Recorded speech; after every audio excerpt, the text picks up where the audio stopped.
there's always that dream of the exit. They're always like, man, I can't wait to sell my business and make millions of dollars and then like sip on the beach. So I always build businesses to sell them with like an exit in mind. I wanted to foster work independence, work autonomy, leave strategic decisions up to people, give them the feeling that they could make decisions for themselves as long as they did excellent work. It's not about being perfect. I think it's just learning, constant learning. American dream is in question. Buying the house, the white picket fence. I think all of that is getting distorted now because I think people are starting to find out that doesn't have to be the goal in life, is to have that like it used to be. It used to almost be peddled as a requirement. Shindy Chen, welcome to the Live Your Truth Now podcast. Really good to see you. Great to see you too. Thank you so much for having me. I'm so happy to be here and to see your face. You look great.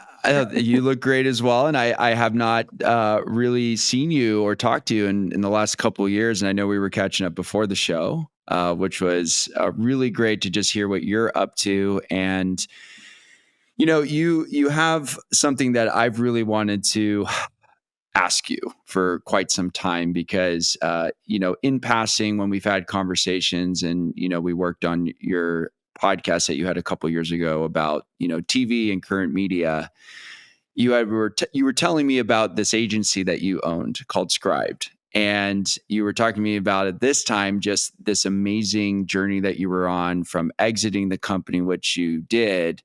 And I've never really had a chance to actually reach out to you until now and go, okay, like walk me through how the hell you sold your agency business and like, what does that look like? So I'm excited to dive into that with you today and some other things about what you're currently doing in the world of work and also your newsletter, which I think is a fantastic read. Would love to talk about some of the topics you're exploring there. Thank you. Yeah. So let's get into it. You founded Scribed. And you were doing content marketing in the content agency world, specifically with finance, I believe.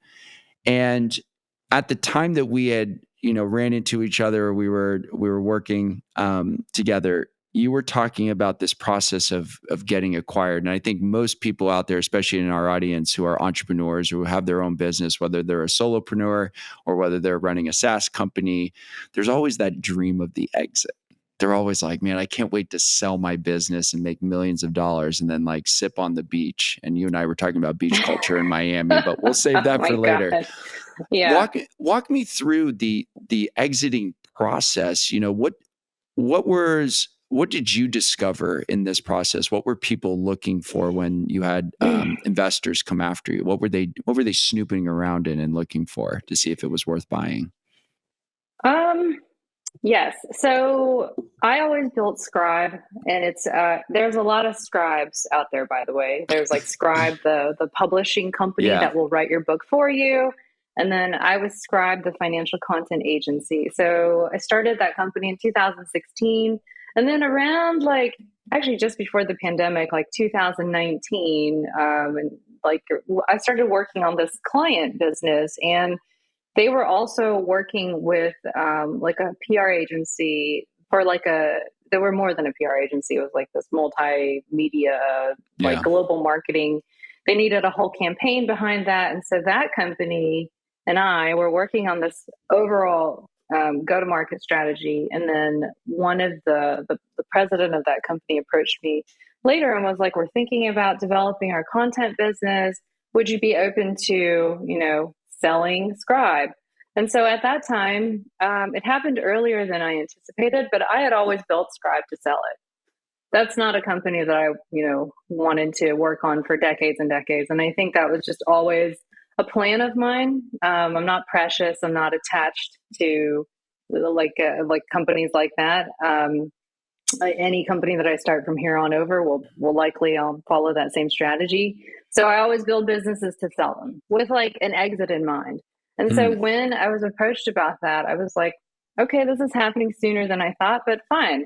I didn't know where to start. So I approached, you know, I asked for advice. A lot of the advice that I got was like, don't sell. Really? Why is that? I don't know why. And it was funny because I asked friends who were entrepreneurs. They were also startup founders. They had also raised, seed money. They were very successful. They had sold, bought and sold companies, all this stuff.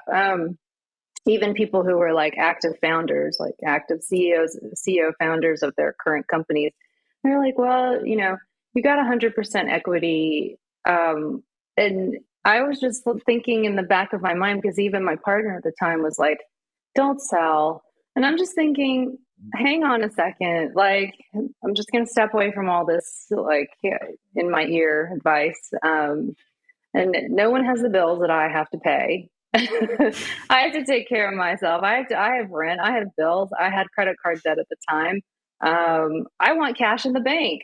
And so I decided, I was like, I'm just like, who else is going to do it? I need to do this. So, and I wanted the experience of it too. So I ended up working with a business broker, like a third party objective, who was able to value the company for me in a, and then I worked through various terms and negotiations and finally worked out a plan that suited me at the time. Now that plan took I'll explain this later, but sometimes when businesses are acquired, maybe the CEO has like an earn-out agreement. So maybe you stay on with the company for several years and you help build the business, or you continue nurturing the clients, or you focus on a certain part of the business until your exit, which is when you cut ties and you transfer 100% equity over. So that was it in a nutshell. So really, my only advice as far as or experience for people who are building companies and they want to sell, I don't think there's any specific magic to getting an offer. I think it's just continuing to do really, really good work. And networking constantly, finding great clients, doing great work for clients, and if possible, collaborating with partners and other agencies. And once your reputation gets out in the market and they see like a product that they can benefit from, then maybe it'll be a good fit. That's a big strategy now, where companies grow only by acquiring like a bunch of other little companies. Yeah, I've noticed that. Yeah. So like if they're missing a piece for a certain division, maybe they'll buy that piece. Like if, an AI company is looking for a podcast arm, maybe they'll approach a podcast production firm who knows the ins and outs, and then they just buy up that company, immediate product knowledge, immediate client base, whatever. They're almost like buying not just you and your breadth of knowledge, but your team, which saves them tons of time from having to hire and recruit and train talent and all that stuff. So when it comes, and when it comes to building to sell, I love what you said, is that any company moving forward for you, I will be building to sell. And it seems like you do have this playbook based on this experience that you had selling Scribed. And now that you're moving into the season of the next venture, the next thing, and we'll talk about also some, personal realizations that I think will be very profound for people. But on the entrepreneurial front, you focus on building companies to sell. What are some of the key first steps that people can take when they're starting companies with the end in mind? That's a hard question. I think if you know that one day you're going to sell your company, I think it just helps you to get more centered as far as putting all of your energy into it as much as you can in the beginning, or, not even in the beginning, but throughout. And that, I think, helps you focus, because you know that you're in it not for like a long period of time, but at least for this short term, when you have this moment that you're in this, maybe you'll hire a team, but for whatever that duration is, you need to be all in. And so and that's kind of like where your focus and energy are going to be. And I'm not going to lie, like Scribe consumed my energy from 2016 through until the end of 2022. It was like I was living, eating, like losing sleep, freaking out over revenue, profit, loss, all of that stuff. Once you get acquired and then you have to answer to somebody as far as, making money is concerned, then, things get a little tougher, because then you have to like be accountable in a different way than if it was just you. So as you learn and grow, it's all like a stepping stone. You'll hit a climax eventually. And at that point, you'll just know that it's time, right? Yeah. It's time to go. But I think knowing that, a lot of people think like, oh, my company is my baby. I'm going to nurture this thing until it's full grown, and it's yeah, but babies grow up and at 18 they fly the coop. So I think it's Yeah. it's like So the good. same way a company, it's like what can you need to I think the best way to think about it is like, what can this company do for me? It can make me money. It can give me financial independence, freedom, autonomy to work from wherever I want in the world, if that's the kind of culture that I want to promote, which that was incredibly important for me. I was lucky enough to have a job where I experienced remote work. And it was, Mm. it was very structured. I was getting benefits, all of that stuff, but I enjoyed that setup. I was like, I can manage my day as long as I get my work done and well, then there's no reason that I wouldn't be able to work like this forever. Mm. And so even before remote work was a thing, I mean, we were, when I started Scribe, it was 2016. And so we were already using Zoom well before the pandemic. We had all of those collaborative remote tools in place to facilitate a very operational remote work culture. I wanted to foster, work independence, work autonomy, leave strategic decisions up to people, make sure and give them the feeling that they could make decisions for themselves as long as they did excellent work. So that I think was one of the biggest things about our work culture, Yeah. was just that kind of independence. I'm not interested in micromanaging anyone. Of course, if people take advantage of the situation, it's obvious. Mm. But I don't think we ever had a problem with that, Yeah. just because we had a small team and everybody relied on each other. So it was kind of that. Yeah, but I think to go back to your question, it was just, I always knew that it was just something that I would put all of my energy into, and there would be a day when I would want to sell it.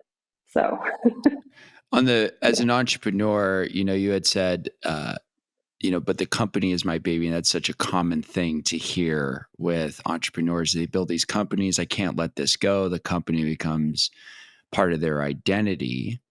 And, it's hard for them to shift away from that because of the identity shift that does come when you build something, you nurtured it, you raised it, it gets acquired by somebody else. And then there you are, no company, no anything. You're just back to you.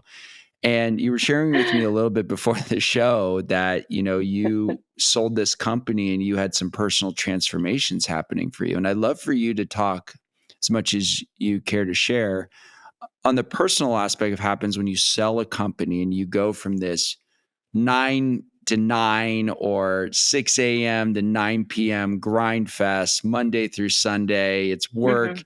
eat, sleep, breathe, work, emails, revenue, profit, to now you wake up one day and you go, oh, I have nothing to do today.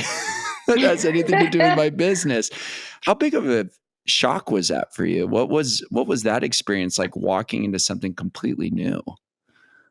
I feel like it hasn't really hit me yet. In fact, like Mm. next week, I'm going finally on a I guess a holiday for myself that I've always wanted to do. I didn't do this last year, right when the exit was completed. I think I Mm. just mentally needed to decompress for a bit and sit still. Um, but yeah, you go through this period where you're like aimless, listless. You wonder, like, wow, am I going to become irrelevant? You wonder, it's like, what am I going to do? And you have this sense of like, wow, achievement where you're like, wow, okay, I did that. That's great. I don't know what's next. Am I going to start another company? Is it going to be in the same line of work? Is it going to be food and beverage, retail, what is it, consumer product, e-commerce, whatever. You kind of run through all of these scenarios in your head, but I just feel like it's kind of Murphy's law, right? There's always something that's going to fill your time. Mhm. You maybe prioritize something else. Okay, maybe it's fitness. I'm going to develop different habits where I am working out more, or maybe for me it was a lot of reconnecting with family and friends. I was able to spend more time with people I hadn't seen really since COVID. Um, I was able to decorate and furnish an entirely new townhouse. I got a dog, which was like, I completely forgot how time consuming it is to have a puppy. But that has been a major part of like, it takes up a lot of your time. Yeah. And travel, so I was able to still travel to places, but it really hasn't hit me. And it's kind of like, well, what do I do now? And so that's a reason why I started writing that weekly newsletter, because I Yeah. needed something like, what can I do that's going to keep me honest, make me hold a regular cadence, commit to a cadence, where I'm still kind of creative and I can dispense some knowledge. I know I have a lot to share with the world. So it's like experiences. I really believe my career is like the sum of my experience. And then Mm. all sorts of other like lifestyle things too. Like, is it going to be about homemaking? Is it going to be about habits? Like, is it going to be about places I like to travel or how I travel? Because um, I, even before I started the newsletter, I did a survey, believe it or not, among my closest friends and some family members to ask them, like, why do you come to me for advice? Like, why am I in your life? Why do we have a connection? Like, why do you usually ask me for input about anything? And so they gave me like various topics. It was like lifestyle, work, travel, um, some like relationship, fitness, wellness, that kind of stuff. But I was able to kind of shortlist the biggest things. So that was the newsletter, I think, has been really useful for me to at least have something weekly. And then there's within all of that is the daily monitoring of like, having a dog and then staying fit. And then just planning, a lot of planning, reconnecting with people, networking and that's all like building blocks for what's next. I love your newsletter, Left Brain, Right Brain.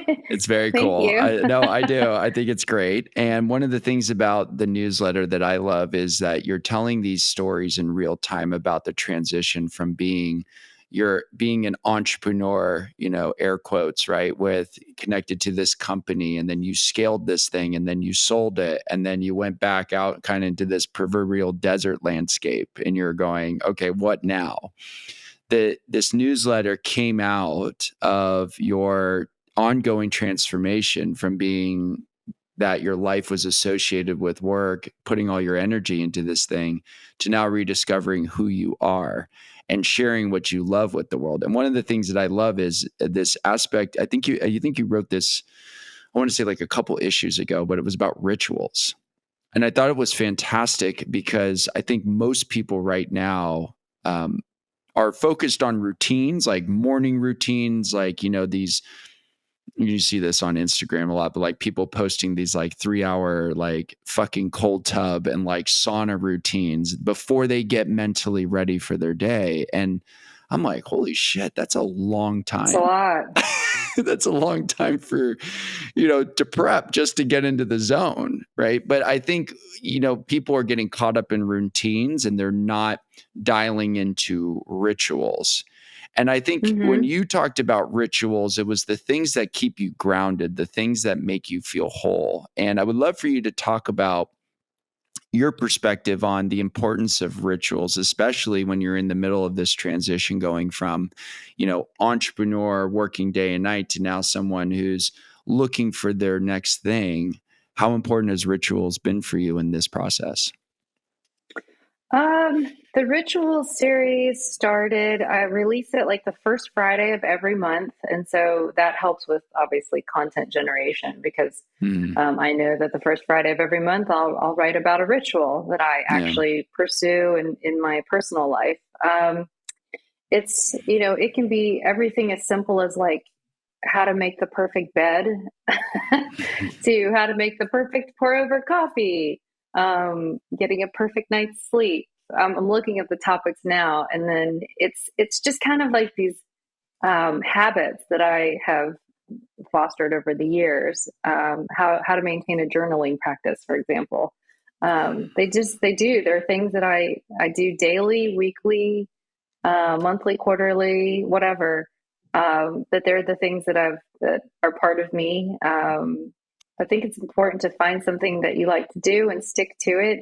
You don't have to meditate every morning, because meditation comes really hard for me. Even though my parents are devout Buddhists, I've tried meditation. I've gone to yoga retreats, and I've always found it to be difficult. I can do short meditation, but all these people who prescribe these activities like cold bath, cold plunge, meditation, infrared light, sun exposure, plant-based meat every day, whatever you want to do. Like, I just think it's it's there. You're going to get all sorts of mixed advice, but I think at some point you have to figure out what works for you and makes you feel good, and also something that you'll welcome, and that is, I guess it doesn't have to be a challenge, but it's just something that can help you feel like you're winning your day, at least at a very, in a very small bit. Is just like, is this going to make me better over time, or is this going to keep me healthy? Is this going to make me look and feel good about myself, or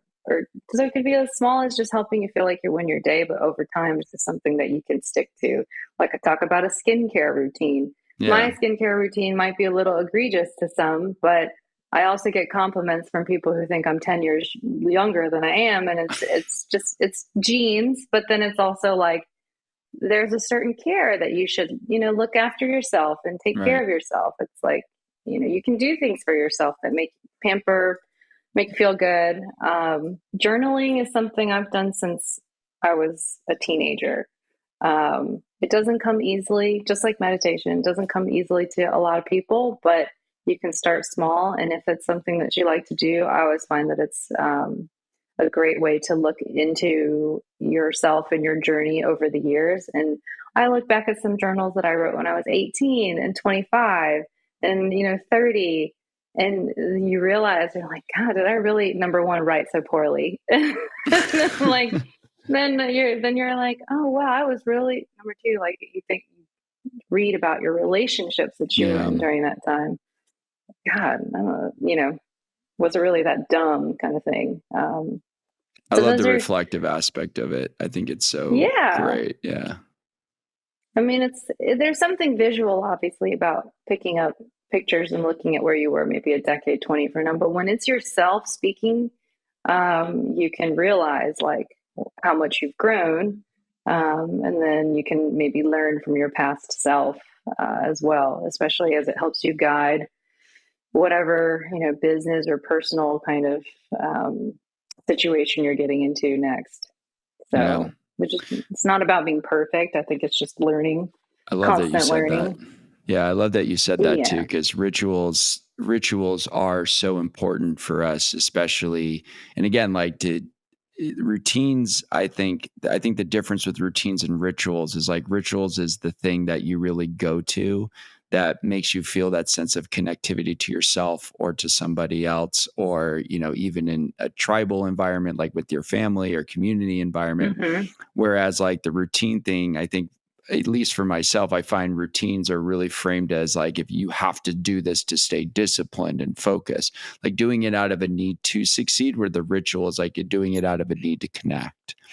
And Mm-hmm. I love that the way that you've have thought about it for yourself. I've been doing these things on and off for years. I've journaled, and choice of meditation. I have found I've been journaling since I was 15 years old too. And I go back and look at some stuff and I'm like, oh my God, like I remember that time period in my life. But then I also remember the growth and transformation when I've traveled overseas. And I know you're a huge, huge world traveler. Like you are finding places to go to explore and open up your mind. And it sounds like to me that well, at least when we were talking, that this transition you're in right now has allowed you to open up your mind to experience the world at large. And I'd love Mm-hmm. for you to tell me about the impact travel has had on your own personal growth and development. Oh my God. I feel like I definitely resonate with people who have had that level of experience, who have prioritized not just travel, but they just seek, an experience of different cultures. It makes you consider things differently. It makes you way more self-aware and aware of other people and Mm-hmm. differences. And compassionate, definitely guides you when you are making business decisions, for example, or business and personal decisions. You know, you've had, when you've had those kinds of experiences. I was reading an article a long time ago, I think it was in the FT, and I wrote about this in one of my newsletters, where traveling, and not just traveling to, but also living and working abroad, it increases your brain plasticity. So the fact that you're putting yourself in different environments and challenging yourself to adapt, live and work among, and it could also be in a foreign environment where English is not the primary language. That's a huge, that's like a major challenge as far as your brain is concerned. The ability for it to morph and adapt, and not just that, but succeed, is just, it's incredible what you're able to achieve once seek the challenge and then overcome it. I just think that that's amazing. And for people, I think in my social network, we're very like-minded in that way, because people like to travel, they like to go, and it's not even about like international travel. It's just like, if you just want to go and see another state or go across the country or whatever, I think seeking new experiences and learning and immersing yourself, that's only going to impact you for the better. It's going to make you a better human being, a more understanding, compassionate person, hopefully kinder as well. But I think it will help you navigate the decisions that you have to make in life. It can also help you find maybe like better places to live, or just it just can give you like a unique perspectives about the world. And so when it comes to time to make decisions for yourself, you almost have to think like, this person who's giving me advice, have they been where I've been? Have they had the work experience that I've had? Are they, in my financial situation or whatever? And maybe you'll find like they'll give me an interesting piece of advice, but it might be fairly insular because they haven't lived outside of the country, or they've never had that same experience. So that's also about trusting your intuition. But I feel like traveling can only benefit that, can only, enhance who you are as a person. Has there been any place that you've gone to where you've experienced the most growth? And if so, what was that country, and what did you find out about yourself being there? I'm trying to think. Well, I think living in London for 2 years was interesting, because you have the language, but that's really the only thing in common that Americans have with English people. They have their own distinct culture, which is very different from American culture. But I think that really enabled me to live and work in a very global environment, because when I was working at Bloomberg TV. So there weren't just British people there. There were like people from all over the EU. So that was an interesting situation, because that was the first time I'd really like lived and worked overseas. I've studied abroad. I lived in Rio de Janeiro for like a month and a half as part of business school. And that was a lot of fun. And it was also transformative in that you see it made me realize like, wow, Brazilian people, they're like out at 11 p.m. at night. And these people are just as old as my parents. And you're wondering like, why are Americans in bed at like 11 p.m. at night? Meanwhile, these people who are like my parents' age are partying until 5 a.m. and they're like really loving life, like out eating with friends and dancing the samba. And so I think London, and also Paris, because I lived in Paris for a little bit. But the unique thing about that is when you're living there, you realize the different like societal structures with regard to making friends and making like a connection or network. I have mentioned this before when I speak with friends, but it's like still sometimes you're reminded that it's very much like a network-based kind of like social circle. So if you're not introduced to like, say, a group, or not vouched for in that way, then you could be like a social leper. People don't want to talk to you.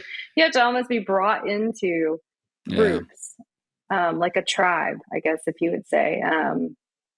For example, in London, You have to be a member of so many different social clubs. Like there's Soho House, and there's the Hospital Club, and there's Noy House. I don't know if it's Noy House, but there was one called Home House, Morton's. I mean, I can't even remember all of the different clubs that I was a part of when I was living there. So it's like, what about, I think it's also they do that because when you go out, you want to be sure that you're having a good time, and you want to be sure that you're going to be part of a group that's like-minded in a certain way, but then you don't think about like what else you're missing as a part of being a member of this club. So it just was a really eye-opening experience, not just professionally, but also Right. personally. I love what you said about being around like-minded people, but you can also still learn from people that are not like you, and being able to see Yeah. their culture and seeing what they're doing. And, for me, I have found the most transformative experiences has been being around people in other countries that I've never experienced their culture. I've never done their, rituals or their routine or like the way that they go and interact. Staying out until 4 or 5 a.m. in the EU or in Central South America is completely the norm. Whereas you're Mm-hmm. right, in America, it's like, why are we going to bed at 9 a.m. or 9 p.m.? And like, Right. why are we getting all of our optimization dialed in? Is that a capitalistic society approach? Is that, it begs the question though, like, why it begs the question, what are we doing all of these things for in terms of optimization? Like, why are we as an American culture focusing so much? And I'd love to open it up just even for discussion to you. Like, why do you think we in America, we're so focused on the optimizations of things? Why are we not going out until 4 or 5 a.m. dancing, enjoying life? I just think I think it's a societal structure that is very much focused on making money. Um, it's all about working hard, making money, living the dream. Um, and I think that's rooted heavily in maybe like how the country started, but then also I think it's like whatever, religious practices people have. Maybe it's just you wake up, you go to work, you put in a hard day's work, and then you go to sleep. And it's just never been part of like our, I guess, society to, celebrate like going out or it's, I don't know what it is. It's very much based on like hard work, hard work. That's like Yeah. I think the mantra, right? I have to work hard in order to make money. I have to make money so that I can buy a house and live the dream. And I have to, the only way I can live the dream is if I have a house and a car. And those are all about things. But maybe we're the product of like very successful marketing campaigns. Yeah. Who knows? It's only until recently that people like Ramit Sethi have questioned, like, do you really need to buy a house? Maybe your idea of success is renting, but doing it in a way that benefits you, where you have flexibility and freedom to do all sorts of other things and save and stack your cash for the things that really matter to you. And if you want to travel, 9 months out of the year and rent other places, then that's great. So it's, I don't know. I think it's part of our culture, but I mean, America's a very young country at the same time. Yeah. So we don't have a history that has been established in a lot of those, like in European countries that have built upon thousands of years of history. So it's like, what were we? What are we? Like trying to embody here? We're freedom. Freedom is part of like working hard, making money, all of that stuff. Yeah. So I American don't know. consumerism as its finest. Yeah. I think Right. I find for a lot of people that today the American dream is in question. I think a lot of people, buying the house, the white picket fence, I think all of that is getting distorted now, because I think people are starting to find out that that doesn't have to be the goal in life, is to have that like it used to be. It used to Mm-hmm. almost be peddled as a requirement. Now it's getting promoted as an option. But because I think people are starting to consume so much more content, and they're starting to consume so much more messaging and differentiation of opinion, that I think they're starting to find out, like, having a house would be nice, but what would be nicer is for me to travel 9 months out of the year and rent an apartment and be okay with that. So I love what you said about that. And Shindy, thank you so much. We're coming into the end of the interview, so I have one more question for you, but I wanted to thank you so much for just coming on here and sharing your journey and your mission and what you're embarking on next. I love the newsletter. We'll definitely drop a link in the show notes for people to subscribe and check it out. It's called Left Brain, Right Brain. You guys can find it on Substack. So Shindy, thank you again, my friend, for being on the show. And as our final question, we ask every single guest what it means to them to live their truth. So Shindy, what is your personal definition of living your truth? That is so hard. Trusting your gut and your intuition. And I'm trying to think. I think for me, it's always been about a certain level of freedom, independence, doing what I want, with who I want, when I want. And so I've tried to structure my lifestyle like that. And that has trickled down into how I work. And I think as long as I have those key pieces, freedom and autonomy, and trusting your gut to make those best decisions along the way, that's I think what represents me. I love that. Freedom through and through, all the way. That's so great. Shindy Chen, thank you. Yeah, I know.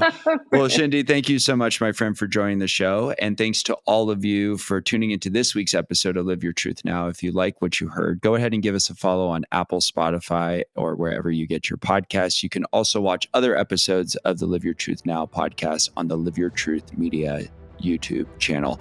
This is Mike Liguori. I will see you next week. Take care.